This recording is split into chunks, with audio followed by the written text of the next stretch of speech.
Good day, I'm Sir Bren, and I'm here to discuss the domain, range, asymptotes, the zeros, and the intercepts of a rational function.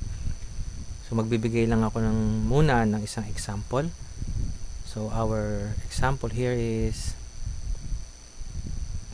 f of x is equals to 2 over x minus 3. So we will solve first the domain and the vertical asymptote. So for the domain,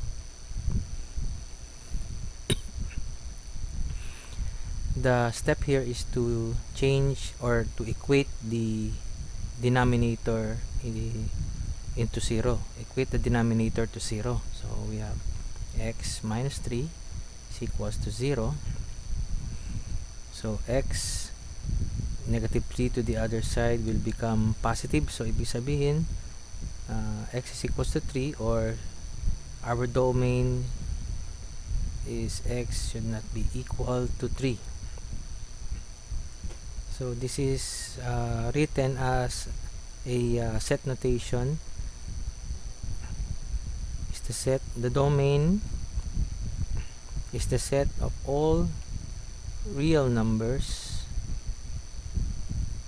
except 3, or x is not equal to 3. For the vertical asymptote, okay, so pares lang ang sagot niya, x is equals to 3. So just copy the x is equals to 3 here, and if we will draw this one, so this is the x-axis, this is the y-axis, yung vertical asymptote is nandito siya. Okay, 1, 2, 3. So makikita ang ating vertical asymptote here. Okay, so to find the range and the horizontal asymptote, so we can solve this algebraically, or we can use the other method, the shortcut method. So yung long method is like this, no? So we have the given fx is equals to 2 over x minus 3. So we will get the inverse by changing y, f of x into y, no? So first step. Second step is to interchange the position of y and x. So yung y daw gagawin natin x, and yung x gagawin natin y, and then we will solve for y in terms of x. So para magawa yon, so we will multiply both sides by the denominator y minus 3. Okay, multiply both sides by y minus 3. So we distribute, so this becomes x times y minus 3 sa left side is equals to, so dito naman sa right side makakancel yan, matitira ay 2. Okay, still kailangan natin masimplify ito. So we will do another computation by distributive property of multiplication. We have x times y is xy, x times negative 3 is negative 3x is equals to 2. Okay, and then we transpose negative 3x to the other side, so magiging xy is equals to positive 3x plus 2, and then we want this x be transferred to the other side, so we divide both sides by x. So this one cancels, y is equals to 3x plus 2 over x.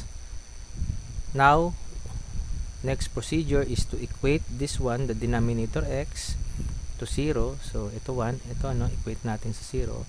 So x is equals to 0, and change back to y, so y is equals to 0. Therefore our range is this notation. So y, since range tayo y, so the range is the set of all real numbers except y should not be equal to 0. Okay, this one.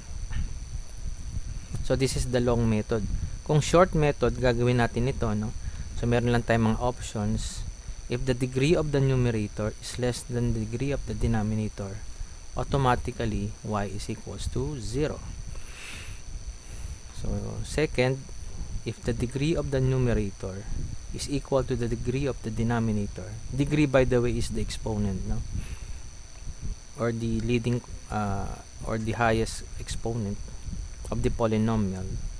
Okay, so if n is equals to m, y is equals to a over b, where a and b are coefficients or the leading coefficients. And then thirdly, condition is if n is greater than m, if the degree of the numerator is greater than the degree of the denominator, no? N is greater than m, ibig sabihin no horizontal asymptote. So itong tatlo. Ngayon pipili tayo dito. So itong numerator natin has a degree of 0, so yung constant degree of 0. And then dito naman ang degree dito is titingnan natin yung variable natin x. So the exponent is 1, so the degree is 1. So ibig sabihin 0 is less than 1. So therefore ito yung ating condition. So the degree of the numerator is less than the degree of denominator. So the answer here is y is equals to 0. Okay? Gets? So parehas siya ang sagot. Okay, you can do this one, this long method, and you can do this one, no? The short method. So ibig sabihin, kung magdodraw tayo, i-graph natin itong function na to. This is x, this is y. So ang horizontal asymptote niya nandito sa 0. It lies here, no? Sa x-axis. Next, we will get the zeros of the rational function. Okay?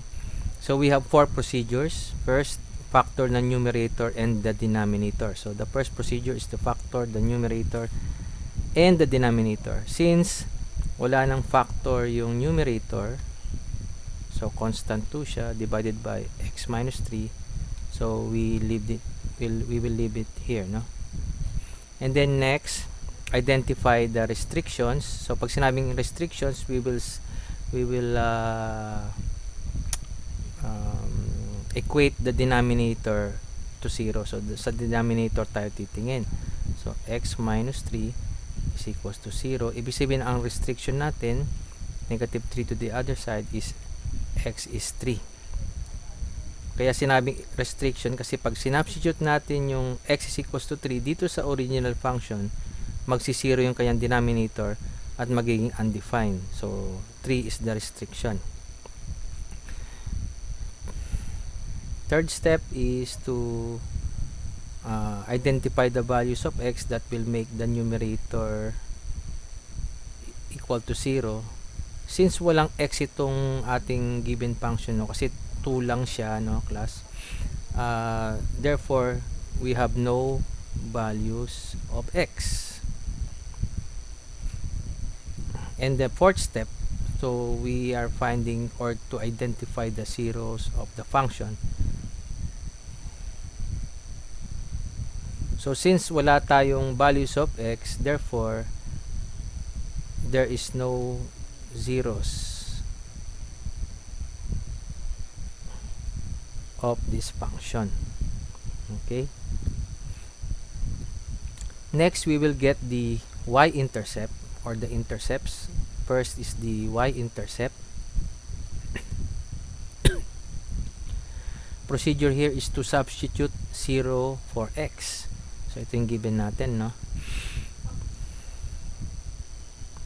So we substitute 0 for x. So f of 0 is equals to 2. X is 0. Substitute natin 0 sa x. So 0 minus 3. Therefore, that is 2 divided by negative 3 or negative 2/3. So our y-intercept is negative 2/3. For x-intercept, so sa x-intercept naman, we substitute 0 for y. Okay, so from here, so f of x or y is 0 is equals to 2 over x minus 3.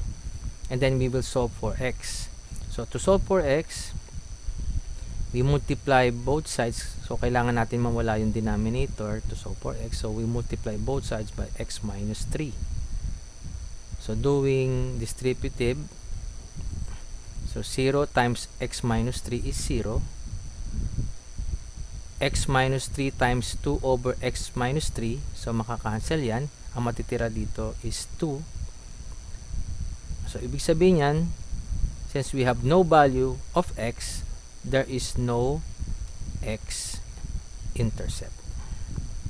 Okay, so kung igagraph natin yan, so y, x, sa x intercept wala tayong x intercept. Sa y, titingin tayo sa, since our y intercept is negative 2/3, so nandito siya sa baba kasi dito yung negative y, no? This is positive y sa taas. So we have 1, 2, 3 negative. So yung negative 2/3 lies here, no? Here dito sa negative y axis. Okay, ngayon kung mag-graph tayo, no, last procedure is to graph.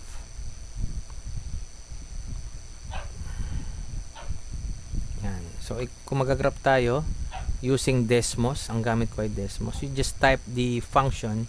Imbis na f of x, ang gagamitin natin ay y, no? Kasi f of x hindi nare-read yun eh. Y is equals to 2 divided by x minus 3. Yan. So ito yung kanyang graph. Makikita nyo dito sa side na to. So we have ano yung mga nakuha natin. The domain the vertical asymptote is nandito, no? So this is 1, 2, 3. Okay, ito yung vertical asymptote. Horizontal asymptote nandito. It lies in the x-axis sa 0, no? X-axis. And then yung ating